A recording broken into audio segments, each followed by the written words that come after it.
Well,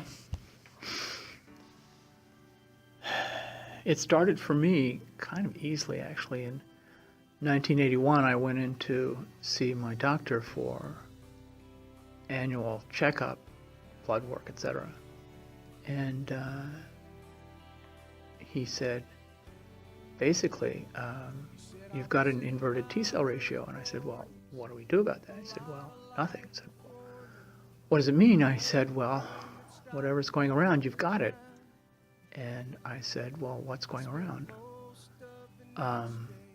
It was later, later, 6 months later, people that I knew started dying.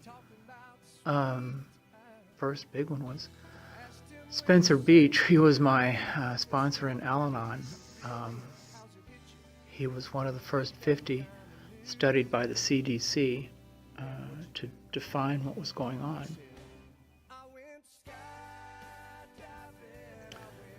So around then, I went to volunteer at GMHC and fundraising, all kinds of things. My first role at GMHC was really to serve coffee. Then there were like 15 volunteers in the basement of a townhouse on 22nd Street off of 9th, and I'd go over at least 2 or 3 afternoons and bring coffee and donuts for them. I volunteered for the crisis intervention counseling team. That was the second team they had put together, so I guess there were up to 20 volunteers by then, whose job was to intervene in crisis, make sure that the hospitals were called, they checked into the hospitals, their social workers were on call, everything that they needed in a kind of crisis. Certainly hospitals are facing being thrown out of their houses or things like this, falling on the street, not getting insurance, any kind of crisis that would come up. And I had a client, Eddie Elias, who he lived on 20th Street. The closest hospital to him was in the Bronx, Montefiore, which is about 2 hours by public transportation. And I went up there a couple times, several times, meeting with his team.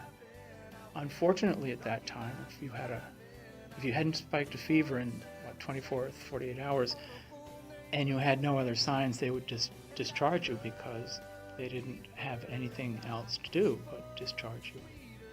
So Eddie was discharged on Friday night. It must have taken him, I guess they sent an ambulance for him to bring him back home. And I didn't hear from him again.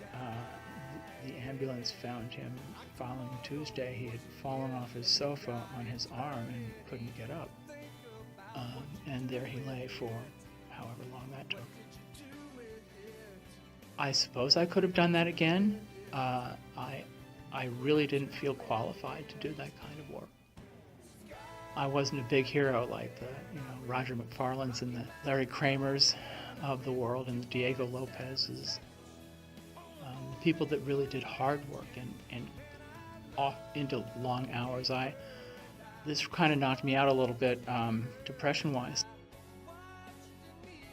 Basically, I went back to my church and sat in the pew for a while. It was around that time, or maybe earlier. My rector, Ledley Laughlin, this was the Church of St. Luke in the Fields in Greenwich Village, had done a lot of funerals and a lot of counseling, putting people together. They finally had a big service up at the cathedral at which he preached, and you've got to see this man. The pulpit was 20 feet high and about 10 feet square, and this little man is standing there among hundreds of people, and the first words out of his mouth are, "I have no good news," which is hard for a priest, for anybody to say. But he went on, he said, "There is no good news now, but there is hope."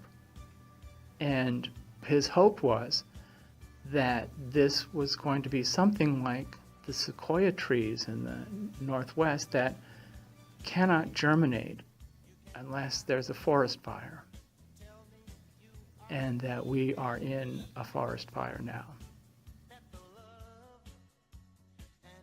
So I went back to my pew, and of course, Ledley appoints me to a couple other people to the AIDS ministry work at St. Luke's, a committee to figure out to this, and we came up with a couple of things. One was the dinner program. As it turns out, every night of the week was taken for dinner programs except Saturday. So we started a dinner program on Saturday. This was good news for everyone, except, of course, the church school. Now, everybody assumed that these would be nice, logical, well brought up, educated and people. And when presented with this idea that we were going to serve people with AIDS, they went ballistic and threatened to close the school.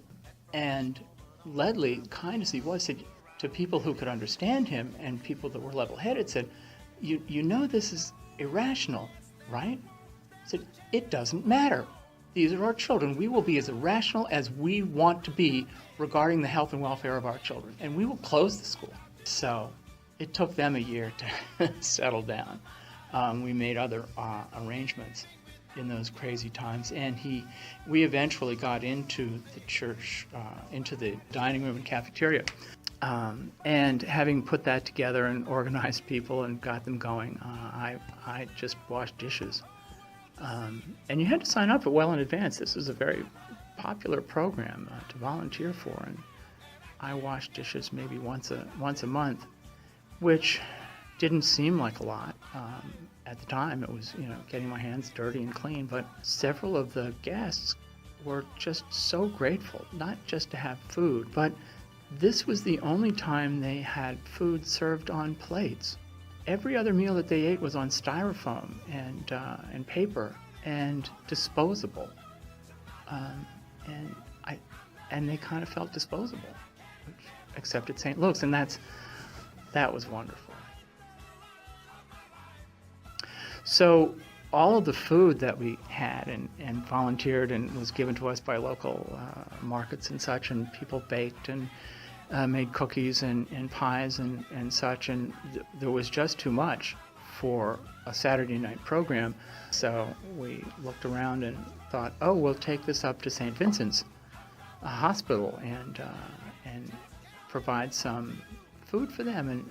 And we went up there with every good intention, and they said, well, this is a nice idea, but we cannot serve anything that we don't cook, which you could understand.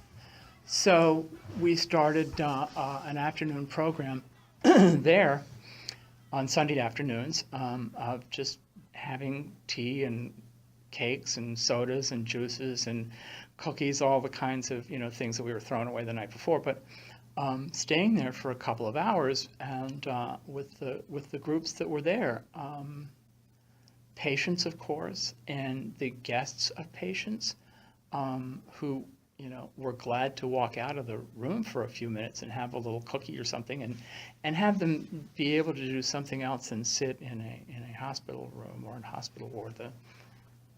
The staff came, nurses, and the doctors and such. They were grateful to have a moment away from their work. And then other visitors, particularly the parents and the family of the men that were dying. It's hard to imagine what a mother goes through watching her son die. It's just so agonizing for them, and yet they come. And it's shocking from every point of view. And some of them didn't know their sons were gay, let alone dying. Imagine coming in from Des Moines or whatever, and I don't know the circumstances that this child may have left. Maybe he was, just left out to go to the big city, or maybe he was thrown out of the house, was not welcome wherever he was, and came to New York, and mom gets a call that I'm dying. Can you come see me? That's a phone call that I can't imagine ever getting. Mostly with the mothers, of course, how to face that and how to get through their own guilt and fear and visit and be with at those kinds of moments. And many of the mothers stayed after their sons passed on to help when another mother came in from another part of the world to say goodbye to her son.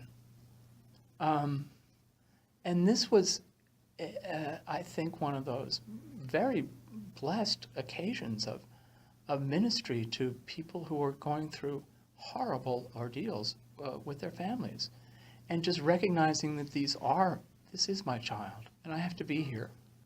And this was very helpful to them, provide a place for them to talk to each other and learn how to deal with this. It really brought me closer to Easter. I think maybe older people relate more to Easter and younger people relate more to Christmas. I don't know. But Easter is, yes, about death, but it's so more about life that if you believe this is true, then love conquers death. And it's got to be, I mean, it's so plain if you're in a situation like this that love will conquer death. I mean, and that's good news. And it's also something that I don't think you appreciate until you've seen it and been with somebody that is dying, and to know that there is life from that. And if that's not true, then, well, I guess we all walk away. But it is true. The good news is that it is absolutely, and you see it around people trying to take care of each other, and wherever you see that, so that's good news. And then you dance, which is a celebration of life.